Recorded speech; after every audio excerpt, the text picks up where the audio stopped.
Okay, survey എന്താണെന്ന് നമ്മൾ കഴിഞ്ഞ ക്ലാസ്സിൽ പറഞ്ഞതാണ്. അപ്പോൾ ഇന്ന് നമ്മൾ പറയാൻ ഉദ്ദേശിക്കുന്നത് ക്ലാസിഫിക്കേഷൻ ഓഫ് സർവേ. സർവേ എത്ര ടൈപ്പ് ആയിട്ടാണ് ക്ലാസിഫൈ ചെയ്തിട്ടുള്ളതെന്നാണ് പറയാൻ ഉദ്ദേശിക്കുന്നത്. അതിൽ first classification based on accuracy.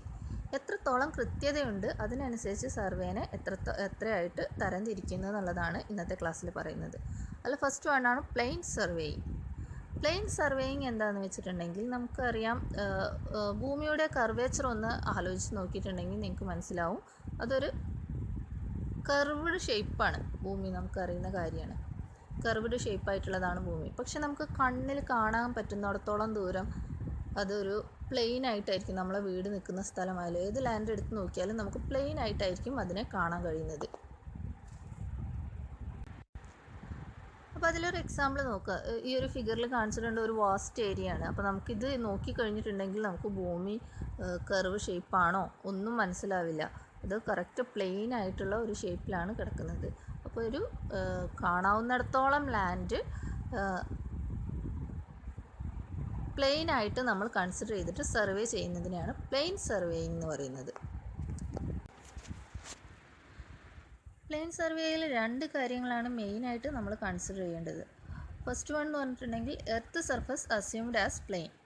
നമ്മൾ ഈ പറഞ്ഞ ആ ഒരു വാസ്റ്റ് ഏരിയ ലാൻഡ് എന്ന് പറയുന്നത് നമ്മൾ നേരത്തെ ഫിഗറിൽ കണ്ട പോലെ തന്നെ അത് എന്താണ് പ്ലെയിൻ ആയിട്ട് നമ്മൾ അസ്യൂം ചെയ്യുകയാണ്. നമുക്കറിയാം ആക്ച്വലി എർത്ത് സർഫസ് എന്ന് പറയുന്നത് കർവാണെന്ന്, പക്ഷേ അത് നമ്മൾ പ്ലെയിൻ ആയിട്ടാണ് കൺസിഡർ ചെയ്യുന്നത്. അപ്പോൾ അതിനകത്ത് സർവേ കവറിങ് ഏരിയ എത്രത്തോളം ഏരിയ വരെ നമ്മൾ കവർ ചെയ്യാമെന്നുള്ളത് 200 സ്ക്വയർ കിലോമീറ്റർ എന്നുള്ളതാണ്. അപ്പോൾ 200 സ്ക്വയർ കിലോമീറ്ററിന് മുകളിലുള്ള ഏരിയ ആണെന്നുണ്ടെങ്കിൽ അത് നമ്മൾ പ്ലെയിൻ സർവേ ചെയ്യാൻ പറ്റില്ല, അത് ആക്യുറേറ്റ് ആയിട്ടായിരിക്കണം ചെയ്യേണ്ടത്. അപ്പോൾ ആ രണ്ട് കാര്യങ്ങളാണ് നമ്മൾ മെയിനായിട്ട് പ്ലെയിൻ സർവേയിൽ കൺസിഡർ ചെയ്യേണ്ടത്. ആക്യുറസി അനുസരിച്ചിട്ടുള്ള രണ്ടാമത്തെ കാറ്റഗറിയാണ് ജിയോഡറ്റിക് സർവേയിങ്. ജിയോഡറ്റിക് സർവേയിങ്ങിൽ നമ്മൾ കൺസിഡർ ചെയ്യേണ്ട രണ്ട് കാര്യങ്ങൾ എന്ന് പറഞ്ഞിട്ടുണ്ടെങ്കിൽ it is high degree of precision. എത്രത്തോളം കറക്റ്റാണെന്നുള്ളത് അതിന് നമുക്കറിയാം, നേരത്തെ പറഞ്ഞിരുന്നു, നമ്മൾ എർത്ത് സർഫസിനെ കർവ്ഡ് ആയിട്ടാണ് കൺസിഡർ ചെയ്യുന്നത്. അപ്പോൾ അതിന് അത്രത്തോളം ആക്യുറസി, പ്രിസിഷൻ, കൃത്യത ആവശ്യമാണ്. എർത്ത് സർഫസിനെ കർവായിട്ടാണ് കൺസിഡർ ചെയ്യുന്നതെന്നുള്ളതിൻ്റെ ഒരു എക്സാമ്പിൾ ഈ ഒരു ഫിഗർ നോക്കിക്കഴിഞ്ഞാൽ നമുക്ക് മനസ്സിലാവും. നമ്മൾ ഒരു എർത്തിൻ്റെ ഒരു പിക്ചറാണ് എടുത്തിട്ടുള്ളത്. അതെന്ത് ചെയ്തിട്ടുണ്ട്, ഒന്ന് കട്ട് ചെയ്തിട്ടുണ്ട്. ആ ക്രോസ് സെക്ഷനാണ് കാണിച്ചിട്ടുള്ളത്. അപ്പോൾ അത് തന്നെ നോക്കിക്കഴിഞ്ഞിട്ടുണ്ടെങ്കിൽ നമുക്ക് മനസ്സിലാവും വേൾഡ് മാപ്പാണ് അല്ലേ. അപ്പോൾ അതിൽ ആ ഒരു പോർഷൻ കർവ്ഡ് സർഫസ് ആയിട്ടാണ് കാണുന്നത്. ഇൻ കേസ് നമുക്ക്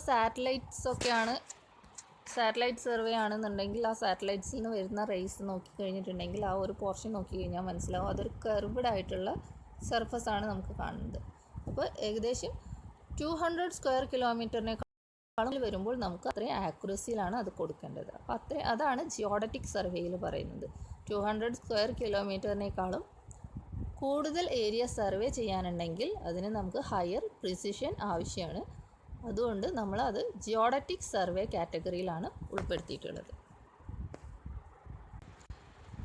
ഇൻ കേസ് നമുക്ക് വേൾഡ് മാപ്പിൻ്റെ കാര്യമൊക്കെ എടുക്കുകയാണെന്നുണ്ടെങ്കിൽ, ഇപ്പോൾ നമ്മൾ അറ്റ്ലസസ് ഒക്കെ പഠിച്ചിട്ടുണ്ടായിരിക്കും. അപ്പോൾ അതിലൊക്കെ നോക്കുകയാണെന്നുണ്ടെങ്കിൽ കുറേ വേൾഡ് മാപ്പിൽ തന്നെ അക്ഷാംശരേഖ, രേഖാംശരേഖ എന്നൊക്കെ പറഞ്ഞിട്ട് ക്രോസ് അങ്ങോട്ടും ഇങ്ങോട്ടും രേഖകൾ വരച്ചിട്ടുണ്ടായിരിക്കും. അപ്പോൾ അതൊക്കെ ഈ ഒരു ജിയോഡറ്റിക് സർവേ യൂസ് ചെയ്തിട്ടാണ് നമ്മൾ ചെയ്തിട്ടുള്ളത്. അപ്പോൾ നമുക്ക് അതിൻ്റെ കറക്റ്റ് പ്രിസൈസ് ആയിട്ടുള്ള വാല്യൂസാണ് കിട്ടുക അങ്ങോട്ടും ഇങ്ങോട്ടും. അപ്പോൾ നമുക്ക് മാപ്പൊക്കെ ക്രിയേറ്റ് ചെയ്യാൻ വേണ്ടിയിട്ട് നമ്മൾ യൂസ് ചെയ്യുന്നത് ജിയോഡറ്റിക് സർവേ ആണ്. സ്മോൾ ഏരിയാസ് ആണെന്നുണ്ടെങ്കിൽ പ്ലെയിൻ സർവേയിങ് ആണ് നമ്മൾ യൂസ് ചെയ്യുന്നത്. സർവേയിലെ അടുത്ത ക്ലാസിഫിക്കേഷനാണ് based on the nature of field. അപ്പോൾ ഏത് ഫീൽഡിലാണോ നമ്മൾ സർവേ ചെയ്യുന്നത് അതിനനുസരിച്ച് സർവേ എങ്ങനെ ക്ലാസിഫൈ ചെയ്തിട്ടുണ്ടെന്ന്. 3 ടൈപ്പാണ് മെയിനായിട്ട് പറയാനുള്ളത്: land surveying, marine surveying and astronomical surveying. അതിൽ first one land surveying. Land സർവേയിൽ തന്നെ കുറച്ച് ക്ലാസിഫിക്കേഷൻസ് ഉണ്ട്: topographical, cadastral and city survey and engineering survey. ഇത്രയാണ് ലാൻഡ് സർവേയിങ്ങിൻ്റെ ക്ലാസിഫിക്കേഷൻസ് വരുന്നത്. അപ്പോൾ അതിൽ ഫസ്റ്റ് വൺ നോക്കാം, ടോപ്പോഗ്രാഫിക്കൽ സർവേ. ടോപ്പോഗ്രഫി ആ വേർഡിൽ നിന്ന് തന്നെ നമുക്ക് മനസ്സിലാക്കാം, അത് ലാൻഡിൽ നമ്മൾ ഏതൊക്കെ ടൈപ്പാണ് സർഫസ് വരുന്നത് എന്നുള്ളത്, ടോപ്പോഗ്രഫി വരുന്നത് എന്നുള്ളത്. അപ്പോൾ അതിൽ നമുക്ക് അറിയുന്ന കാര്യം എന്ന് പറഞ്ഞിട്ടുണ്ടെങ്കിൽ ഹിൽസ്, വാലീസ് അങ്ങനത്തെ സംഭവങ്ങളൊക്കെ ഉണ്ടായിരിക്കും അല്ലേ. നാച്ചുറൽ റിസോഴ്സസ് എന്നാണ് പറയുക. അപ്പോൾ ഹിൽസ് എന്ന് പറഞ്ഞിട്ടുണ്ടെങ്കിൽ കുന്ന്, അപ്പോൾ അതിൻ്റെ ടോപ്പോഗ്രഫി എന്ന് പറഞ്ഞിട്ടുണ്ടെങ്കിൽ ഉയർന്ന തരത്തിലുള്ളതാണ്. വാലീസ് എന്ന് പറഞ്ഞിട്ടുണ്ടെങ്കിൽ താഴ്ന്ന തരത്തിലുള്ളതാണ്, താഴ്വരകൾ. റിവേഴ്സ്, അപ്പോൾ അതുപോലെയുള്ള ടോപ്പോഗ്രഫീസൊക്കെ സർവേ ചെയ്തിട്ട് അത് ലൊക്കേറ്റ് ചെയ്യുന്നത് എത്രത്തോളം ഉണ്ട് നമ്മൾ മാപ്പിലൊക്കെ കറക്റ്റ് കാണിക്കുന്നുണ്ടായിരിക്കും. എവിടെയാണ് ഹിൽ ഏരിയ വരുന്നത്, എവിടെയാണ് വാലി ഏരിയ, കറക്റ്റ് അളവിലായിരിക്കും അതുണ്ടായിരിക്കുന്നത്. അപ്പോൾ അത്തരത്തിൽ സർവേ ചെയ്യുന്നതിനെയാണ് ടോപ്പോഗ്രഫിക്കൽ സർവേ എന്ന് പറയുന്നത്. Next one, cadastral survey. Cadastral survey എന്ന് പറഞ്ഞിട്ടുണ്ടെങ്കിൽ നമ്മൾ ലാൻഡിൽ തന്നെ എന്താണ് ബൗണ്ടറീസ് ഫിക്സ് ചെയ്യാൻ വേണ്ടിയിട്ട് യൂസ് ചെയ്യുന്നതാണ് കഡസ്ട്രൽ സർവേ. ബൗണ്ടറീസ് എന്ന് പറഞ്ഞിട്ടുണ്ടെങ്കിൽ അതൊരു രാജ്യത്തിൻ്റെ കൺട്രീസ് ആണ് ബൗണ്ടറി ഫിക്സ് ചെയ്യണമെന്നുണ്ടെങ്കിൽ അതും കഡസ്ട്രൽ സർവേയിലാണ് പെടുന്നത്. അതുപോലെ തന്നെ നമ്മൾ രാജ്യത്തിനെ തന്നെ ഡിവൈഡ് ചെയ്യുന്നുണ്ട്. രാജ്യത്തിൽ തലസ്ഥാനങ്ങൾ, സംസ്ഥാനങ്ങൾ, അങ്ങനെ ഒരുപാട് സംഭവങ്ങളായിട്ട് ഡിവൈഡ് ചെയ്ത് പോകുന്നുണ്ട്. ഈവൻ നമ്മുടെ വില്ലേജസ്, പഞ്ചായത്ത് എല്ലാത്തിനും ഓരോ ബൗണ്ടറീസ് കൊടുക്കുന്നുണ്ട്. അപ്പോൾ ഈ ബൗണ്ടറീസൊക്കെ ഫിക്സ് ചെയ്യാൻ വേണ്ടിയിട്ട് നമ്മൾ കഡസ്ട്രൽ സർവേ ആണ് യൂസ് ചെയ്യുന്നത്. അടുത്ത ക്ലാസിഫിക്കേഷനാണ് സിറ്റി സർവേ. സിറ്റി സർവേ എന്ന് പറഞ്ഞിട്ടുണ്ടെങ്കിൽ നമുക്കറിയാം, ഒരു ടൗൺഷിപ്പൊക്കെ വരികയാണെന്നുണ്ടെങ്കിൽ നമ്മളൊരു ടൗൺ എസ്റ്റാബ്ലിഷ് ചെയ്യാൻ പോവുകയാണ്. അപ്പോൾ അതിനകത്തെന്ന് പറഞ്ഞിട്ടുണ്ടെങ്കിൽ ഒരു സ്കൂൾ വേണ്ടി വരും. അതുപോലെ തന്നെ നമ്മുടെ ഹോസ്പിറ്റൽസ്, റെസിഡൻഷ്യൽ ബിൽഡിങ്സ്, അങ്ങനത്തെ ഒരുപാട് ബിൽഡിങ്സിൻ്റെ ഒക്കെ ആവശ്യം വരികയാണ്. അപ്പോൾ അതിലേക്ക് എന്തെല്ലാം വേണ്ടി വരും, എന്തെല്ലാം കൺസ്ട്രക്ഷൻസ് അതിന് അനുബന്ധമായിട്ട് വേണ്ടി വരും. റോഡ് വേണ്ടി വരും, സീവർ ലൈൻസ് വേണ്ടി വരും, വാട്ടർ സപ്ലൈസ് വേണ്ടി വരും. അങ്ങനെ റോഡ്സ്, സീവർ ലൈൻസ്, വാട്ടർ സപ്ലൈസും ഒക്കെ കൺസ്ട്രക്ട് ചെയ്യാൻ വേണ്ടിയിട്ട് യൂസ് ചെയ്യുന്നതാണ് സിറ്റി സർവേ എന്ന് പറയുന്നത്. അപ്പോൾ ടൗൺഷിപ്പിനൊക്കെ വേണ്ടിയിട്ട് നമ്മൾ ഒരു പുതിയൊരു ടൗൺ എസ്റ്റാബ്ലിഷ് ചെയ്യാൻ പോവുകയാണെന്നുണ്ടെങ്കിൽ നമുക്ക് യൂസ്ഫുൾ ആയിട്ടുള്ള സർവേ സിറ്റി സർവേ ആണ്. Next one, engineering survey. Engineering survey എന്ന് പറഞ്ഞിട്ടുണ്ടെങ്കിൽ നമ്മൾ എൻജിനീയറിംഗ് വർക്ക്സ് എസ്റ്റാബ്ലിഷ് ചെയ്യാൻ വേണ്ടിയിട്ടാണ്. അപ്പോൾ എല്ലാം എൻജിനീയറിംഗ് വർക്ക്സ് തന്നെയാണ്. പക്ഷേ നമ്മൾ മെയിനായിട്ട് എൻജിനീയറിംഗ് വർക്ക്സ് എന്ന് പറയുന്നത് നേരത്തെ പറഞ്ഞ പോലെ റോഡ് ഒരു എൻജിനീയറിംഗ് വർക്കാണ്, വാസ്റ്റായിട്ട് യൂസ് ചെയ്യുന്ന എൻജിനീയറിംഗ് വർക്കാണ് റോഡ്. അതുപോലെ റെയിൽവേ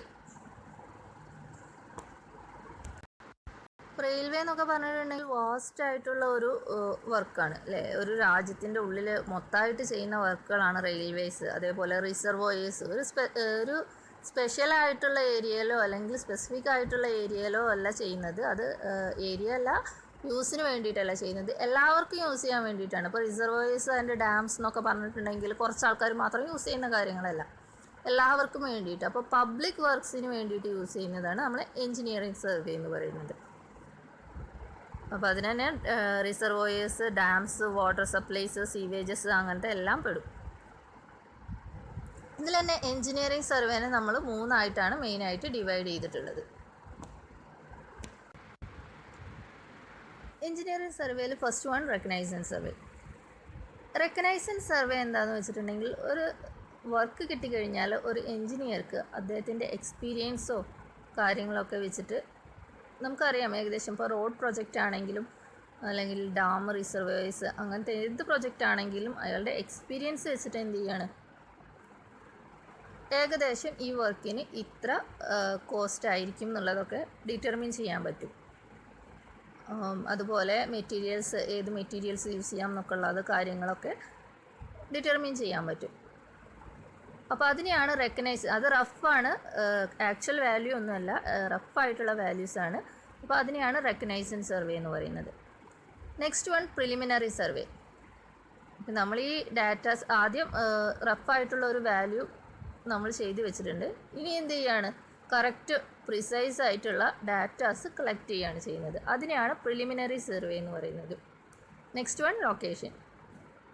ഏതാണോ നമ്മൾ കളക്ട് ചെയ്തിട്ടുള്ള ഡാറ്റാസ്, ആ ഡാറ്റാസ് വെച്ചിട്ട് നമ്മൾ ഗ്രൗണ്ടിൽ സെറ്റ് ഔട്ട് ചെയ്യുന്നതിനാണ് ലൊക്കേഷൻ എന്ന് പറയുന്നത്. നമ്മൾ സർവേ ചെയ്യാൻ വേണ്ടിയിട്ടുള്ള പോയിൻറ്റ്സ് കളക്ട് ചെയ്ത് വെച്ചിട്ടുണ്ടായിരിക്കും.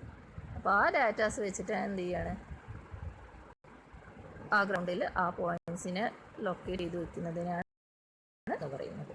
അപ്പോൾ അത്രയാണ് എൻജിനീയറിംഗ് സർവേയിൽ പറയാനുള്ളത്. Next classification based on object of survey. സർവേയുടെ ഒബ്ജക്റ്റ് അനുസരിച്ചിട്ട് എത്ര തരത്തിൽ ക്ലാസിഫൈ ചെയ്തിട്ടുണ്ടെന്നുള്ളതാണ് അടുത്ത് നോക്കുന്നത്. അതിൽ first one archaeological survey for determining unearthing relics of antiquities. അപ്പോൾ അതിൻ്റെ നെയിമിൽ തന്നെ ഉണ്ട് ആർക്കിയോളജി. പുരാതന കാലത്തുള്ള വസ്തുക്കൾ കണ്ടുപിടിച്ചിട്ടുണ്ടെങ്കിൽ അതിൻ്റെയൊക്കെ കാലപ്പഴക്കം നിർണ്ണയിക്കാനൊക്കെ വേണ്ടിയിട്ട് യൂസ് ചെയ്യുന്നതാണ് archaeological survey. Next one geological survey for determining different Stratus of earth crust. ഇപ്പോൾ ഭൗമോപരിതലത്തിലുള്ള എന്തെല്ലാം ഉണ്ട് എന്നുള്ളത് കണ്ടുപിടിക്കാൻ വേണ്ടിയിട്ടാണ്. അപ്പോൾ നമുക്ക് അറിയാവുന്ന നമ്മൾ നേരത്തെ പറഞ്ഞ കാര്യം തന്നെയാണ്. ഇത് എന്തിനാണ് യൂസ് ചെയ്യുന്നതെന്ന് വെച്ചിട്ടുണ്ടെങ്കിൽ നമുക്ക് പ്രകൃതി ദുരന്തങ്ങൾ ഉണ്ടായിരിക്കും അല്ലേ. ഇപ്പോൾ നമ്മൾ ഫ്ലഡ് വന്നത്, പ്രളയം വന്നത് നമുക്ക് അറിയുന്ന കാര്യമാണ്. അപ്പോൾ അവിടെ തന്നെ ഏതൊക്കെ ഏരിയാസിൽ വെള്ളം കയറും, ഏതൊക്കെ ഏരിയാസിൽ വെള്ളം കയറില്ല, അങ്ങനത്തെ പോർഷൻസൊക്കെ കണ്ടുപിടിക്കാൻ വേണ്ടിയിട്ടാണ് ജിയോളജിക്കൽ സർവേ. അപ്പോൾ ഫ്ലഡ് മാത്രമല്ല, അതുപോലെ തന്നെ ഭൂമികുലുക്കം, എർത്ത് ഡിറ്റർമിൻ ചെയ്യാൻ വേണ്ടിയിട്ടും അങ്ങനത്തെ ഏരിയാസൊക്കെ എവിടെയാണെന്നുള്ളത് ഡിറ്റർമിൻ ചെയ്യാൻ വേണ്ടിയിട്ടും അതിനനുസരിച്ചുള്ള മെഷേഴ്സ് എടുക്കാൻ വേണ്ടിയിട്ടാണ് ജിയോളജിക്കൽ സർവേ ഹെൽപ്ഫുൾ ആയിട്ടുള്ളത്. Next one mines survey. Mines survey minerals, നമ്മൾ ഭൂമിയിൽ നിന്നാണ് മിനറൽസ് കിട്ടുന്നത്. അപ്പോൾ മിനറൽസ് എക്സ്പ്ലോർ ചെയ്യാൻ വേണ്ടിയിട്ട്, അപ്പോൾ അത് എവിടേക്ക് ഉണ്ടെന്ന് ഡിറ്റർമിൻ ചെയ്യാനും അതെങ്ങനെ എല്ലാം മൈൻ ചെയ്തെടുക്കാം എന്നുള്ളതിനും വേണ്ടിയിട്ട് യൂസ് ചെയ്യുന്നതാണ് മൈൻ സർവേ. അടുത്തത് മിലിറ്ററി സർവേ.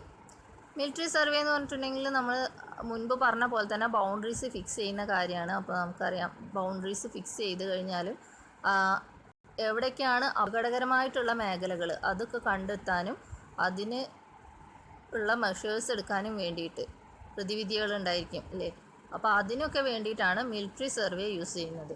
അപ്പോൾ ഇത്രയാണ് classification based on object of survey.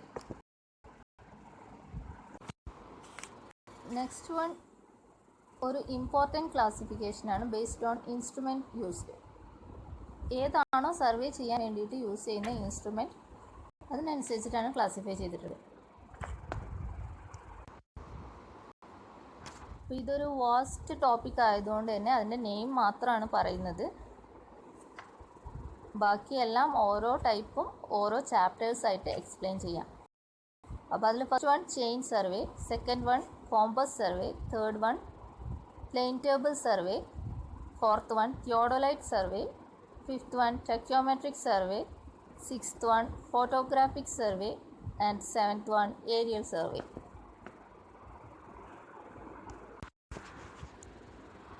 അടുത്തൊരു ക്ലാസിഫിക്കേഷനാണ് ബേസ്ഡ് ഓൺ മെത്തേഡ് എംപ്ലോയിഡ്.